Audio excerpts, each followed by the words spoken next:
Sumuko po sa mga otoridad. Sa Iloilo City, ang dating polis ay higit 4 na taon ng pinaghahanap. Wanted ang suspect na si alias Jerry sa kasong murder. Dati na niyang sinubukang hainan ng warrant of arrest pero nakatakas ito.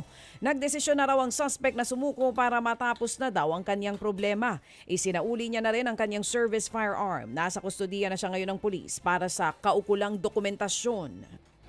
Samantala po naman nadisgrasya ang 4 na suspect sa smuggling sa Valle Hermoso, Negros Oriental.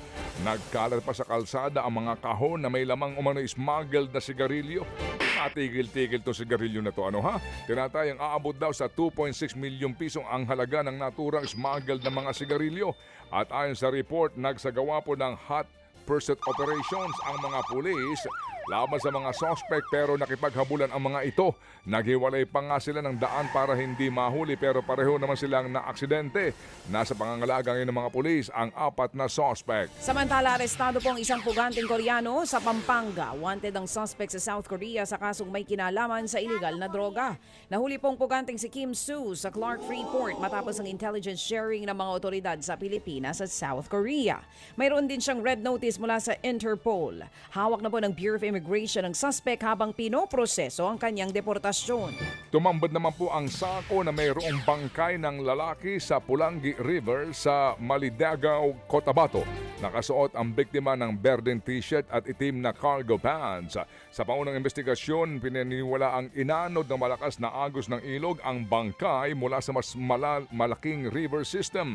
Matapos nga po ang forensic examination, ito po ay ibinigay na ang bangkay sa MDR-RMO.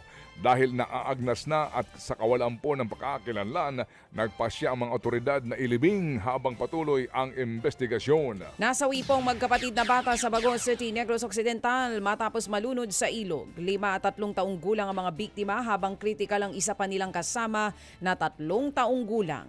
Ayon sa ama ng mga biktima, nagpaalam lamang pong 2 na lalabas lamang ito ng bahay. Pero sa ilog pala sila nagtungo at naligo kasama ang iba pang mga bata. May nagpunta na lamang daw kalaunan at sinabi sa kanila na nalunod na ang 2 bata sa ilog.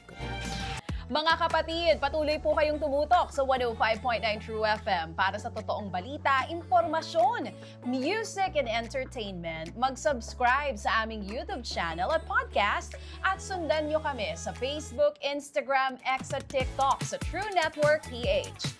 Bisitahin din po ang aming official website, truefm.ph. At panoorin din kami sa True TV Signal, Channel 19. Kami po ang 105.9 True FM.